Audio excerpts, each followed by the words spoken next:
Hey Gearheads, and welcome to Garage Talk. I'm Corey. I'm Holly. Way back there is Tucker. Yep, that's me. And we are in the 2023 Mercedes EQB 250 Plus, the all-electric version of their small, compact, gas-powered compact crossover. I think, yeah, I got all that in there. And in this video, we will see what Holly thinks of it, what Tucker thinks of it, and how this affordable EV from Mercedes fits our family of three. Stay tuned.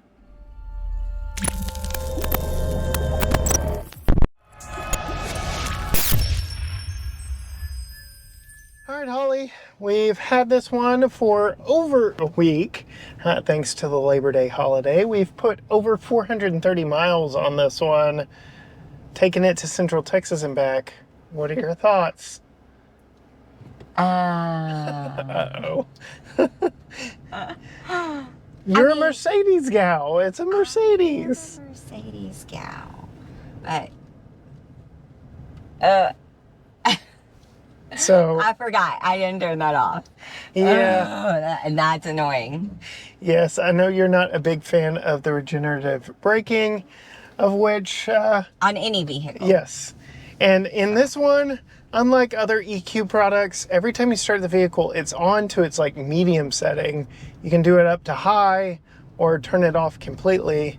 But yeah, you're not a fan of that. We know. No, well, and I don't like it like that it resets. Yeah.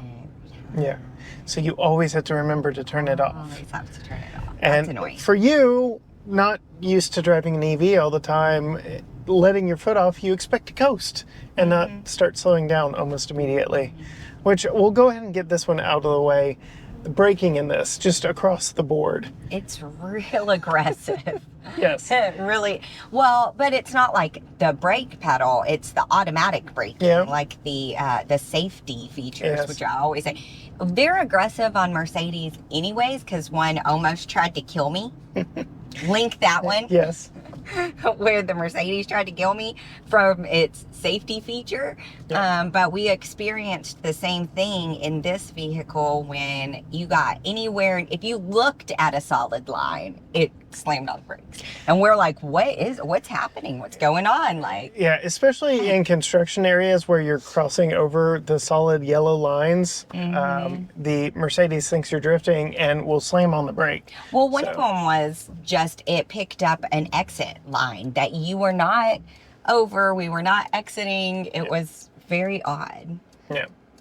Odd timing. And when you're not doing something crazy and you're paying attention and the safety feature breaks, you're like, that is more dangerous Yes. to me than just not having it at all.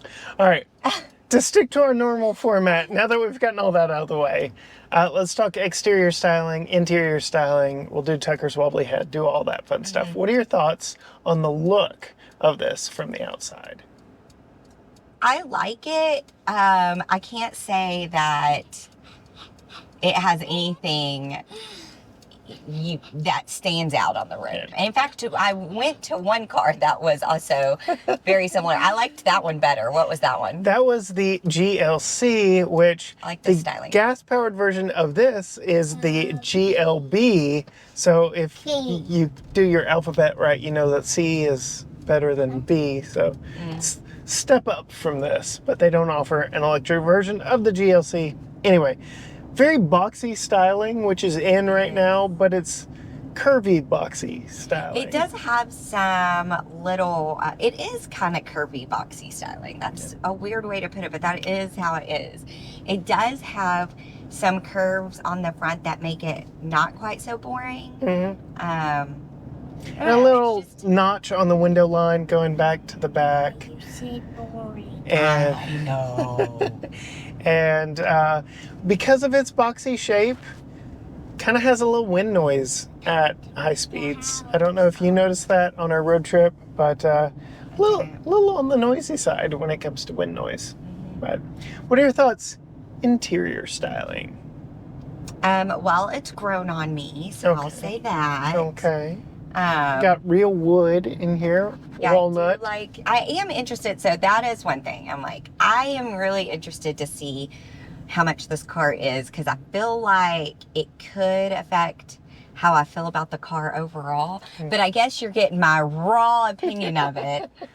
But I mean, it does make a difference if it's very affordable versus it's like Mercedes prices. I'm used to a level of comfort in my Mercedes. Yes. But anyways, it is nice. One thing that was an issue on our road trip was all of the chrome. Everywhere you look, there was sun shining. Well, not even that, but gloss and then black. The gloss black, which is always dusty. Yeah. And then this, it does not go up. Yeah. Forget Mercedes. That's just a regular car luxury. What the heck? It does not go. And it doesn't even have a pull-out yeah. to extend it either. Which means, well, all of this chrome, there was always sun shining in my eyeballs, and I couldn't block it anywhere with these teeny tiny things. Yeah. It's my sunglasses, but Yeah. anyways, but the styling, other than that, if you're looking for a bigger screen on your infotainment center, but are they called infotainment centers anymore? Okay. It's pretty small. Yeah. 10 and a quarter inch screen here and behind the steering wheel. But I mean, some people may want it small because it also just kind of blends in. It's not like in your face.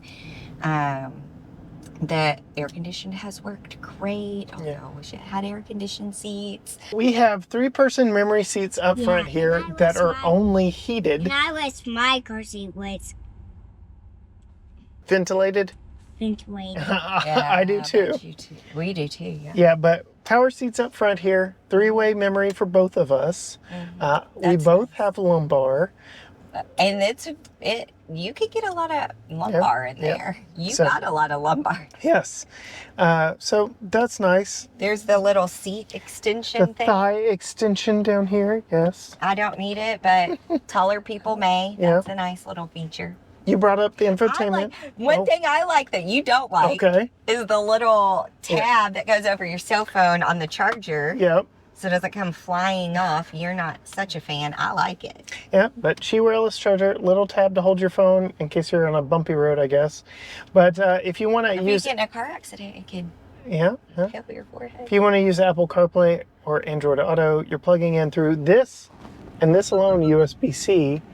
Gotten too close. But the weird thing about this USB-C and the placement of it, if you touch it or look at it wrong, it like disconnects your phone.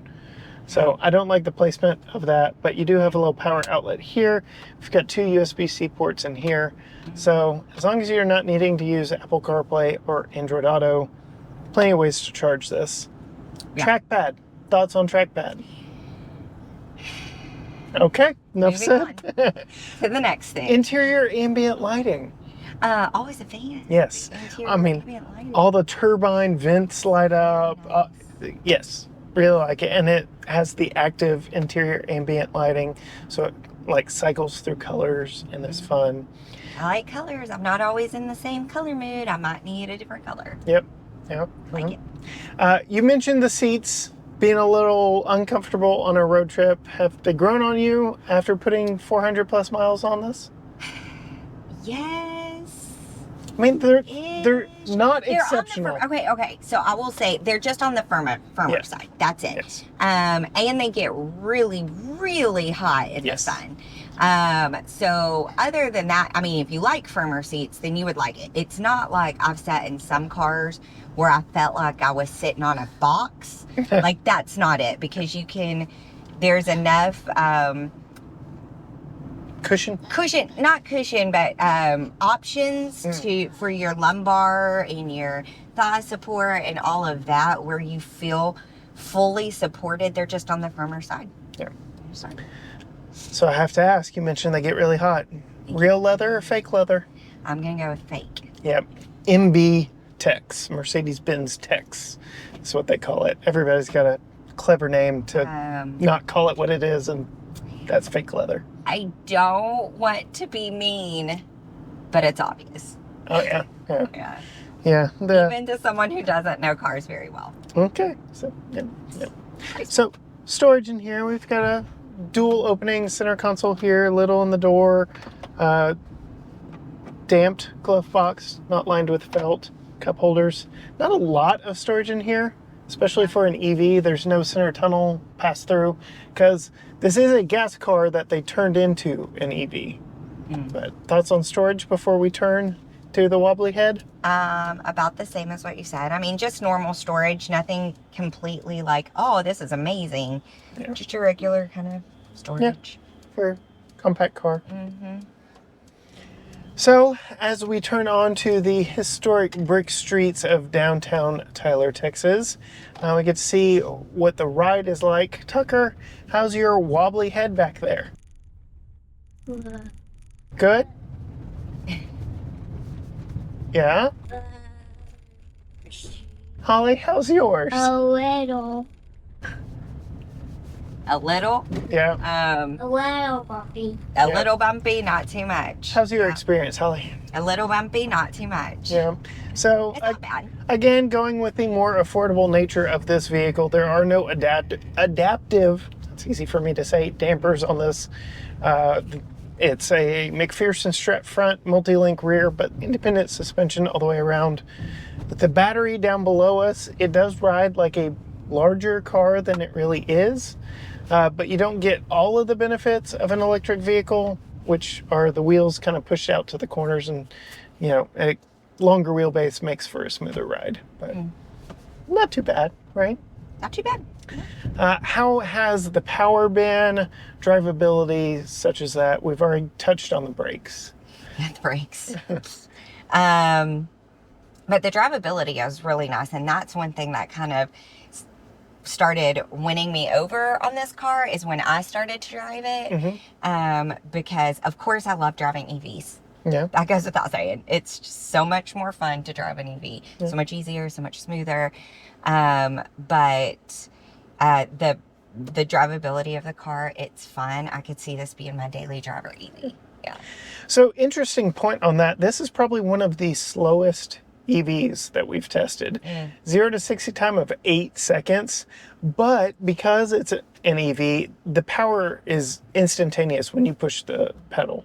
So while it may be slow, you can still like break the front tires loose because that power is just instant. You don't have to rev up to it like you would in a gas car. So it's deceptively quick. Well, I never said that it was quick. Right. And that is not how I judge my EV or any car's driving experience. I really liked that it didn't feel like I was chugging along and I would look down at the speedometer and it's like going the same speed limit, but I feel like I'm going faster and able to, and I think it's that you don't have to wait for it to rev up like in a gas vehicle. You just like zip, zip, zip in here. Yep. I like Power's ready when you need it. So yeah, you're the one that judges cars off of how fast they go. Yes. Why don't we talk a little bit about what it's like putting Tucker's child safety seat back in the back. Installing Tucker's child safety seat back here is fairly nice and easy, but there are a few features I don't want to call out before we get his car seat in here. First of all, it is a 40-20-40 split bench rear seat, and you can fold them from the sides by pulling this strap here. This 20% here in the middle does travel with the driver's side, but can be folded independently simply by pulling that strap there, so you can get some longer items through if you need.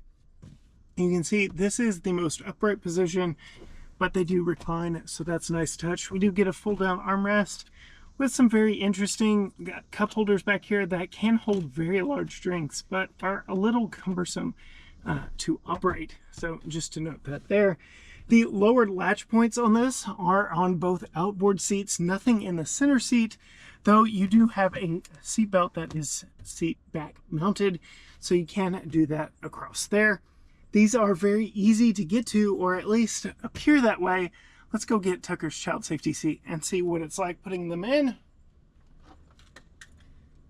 So, Graco Extend-A-Fit forward-facing car seat. This is a convertible unit. We did use these seats when he was rear-facing, but now he's gotten a little bit bigger. We've got him forward facing in it. And then those lower latch points, while they are fairly well exposed, getting the lower latches to click into place takes holding your mouth just right. Let's see. They just don't, there we go. They don't like latching in unless you kind of come straight at them, which requires you kind of moving the seat around. Now, I did have to recline the seat back all the way to get the right pitch for Tucker's car seat to fit in here properly. Just something to note when installing car seats in vehicles that do have reclining back seats. But you can see that's very nice. Now, this vehicle does offer a third row of seats, and to that end, this second row does move, but not enough for me to get to that latch on the back side. So let's go back to the back and secure that top tether. Coming back to the back of the vehicle, very large cargo compartment as far as cubic feet. We have 22 cubic feet as this one is set, but you can see it is not that far to that back seat right there. And we do have top tethers all the way across. So I'm going to go ahead and pull down the top tether, attach it in back there. We do have the optional cargo shade installed. Will say it is a little easier to put car seats in without that one, but I will tighten this down completely with two hands when I put the camera down. You can see a fairly firm seat back right here, so not going to cause a lot of damage. And so fairly easy for myself at 5'10" to put that top tether in because the back seat is not too large. Now you can option for $1,250 a two-person third row seat here, and yes, that would diminish your cargo capacity to just over 10 cubic feet back behind it.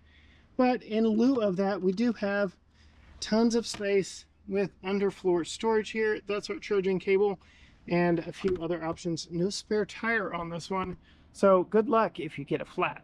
All right, so we've talked exterior, interior, drivability, Tucker's child safety seat. Any other thoughts before we wrap this one up? I wish the steering wheel were more like a Mercedes steering wheel. Okay, okay. What? Kind of a boring old steering. Yeah, and you've got two like touch sensitive Like give it pads like a on flat it. bottom or something. Yeah. Nice. I don't know. But then, yeah, you've got the two touch sensitive pads, so you can control this screen from that side, that screen from that side. Mm-hmm. There's a lot going on up there. Is it button overload for you? It is button overload. Yeah, you probably haven't messed around. Yeah, that's what I thought. So, brings us to, I'll go ahead and pull out the window sticker. What do you feel this one stickers for? Keep in mind, this is the most affordable EV from Mercedes and the most affordable model being the 250. There are some options on this one. You want me to tell you what I think it should be versus what I think it is? Tell me both. Okay.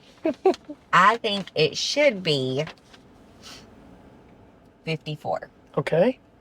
I think it's probably 68. Which one? So this one starts at 52,750. Okay. So pretty spot on with what you think it should be. As this one is equipped with the sunroof and some of the options that we have on this, 60,410. See. So guessing it's a little overpriced for you? I just think when you're getting into the $60,000 range,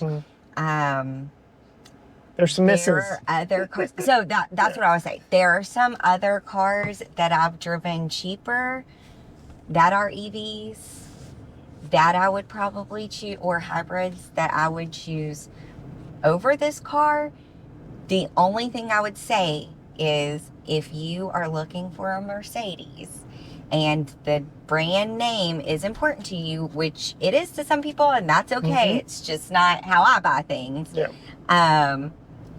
Then, yeah, I think 60 for this would be spot on. Well, like I said, 54, 60, you know, I think it would be spot on.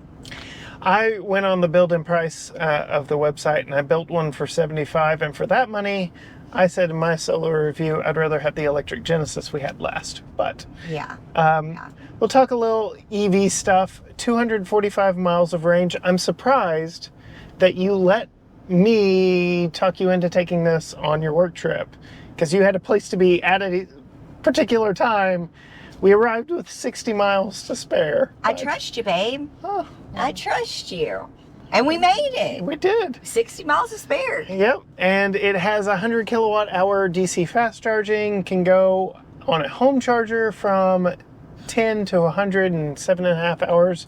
Generally, I've enjoyed the electric side of this fairly well. No complaints, hasn't left us stranded. Not the quickest charging, not the slowest charging. And that's still good about, for us. when we travel, that's about as far as we Yep. travel. So, I mean, hasn't let us down. So, No. probably better than that Lexus that we had that was in under 200 miles of electric Yeah, range. where do you drive that thing? I don't know. Speaking of charging, now would be a good time to talk about this video's sponsor, and that is Electron EV chargers. Electron supplied us with this 48 amp VBox wall charger that we have used for all of our electric vehicle charging here on the channel. It has done an absolutely great job for us. And with this J1772 charge port, it has been compatible with everything that we've had up to date here on the channel. If you want to see their full inventory of products, purchase one for yourself, absolutely go check out the link down in the description below. On that note, if you want to see more from Holly, some behind the scenes stuff, some real life living with vehicles, go find her on Instagram and Facebook at Female Consumer. You can find all things GT Garage Talk, Facebook, Instagram, Twitter, or X, whatever they're calling it now, Threads, YouTube, everything is at GT Garage Talk, or you can go to gtgaragetalk.com. You can also go check out GT Premium Reviews on YouTube, where we have started doing full luxury and high-powered vehicle reviews in cinematic quality over there on our second YouTube channel. That one's new. Please go give us a subscribe on that. Subscribe here, ring the bell, so you'll see all of our family reviews, solo stuff. Until next time, gearheads. Bye.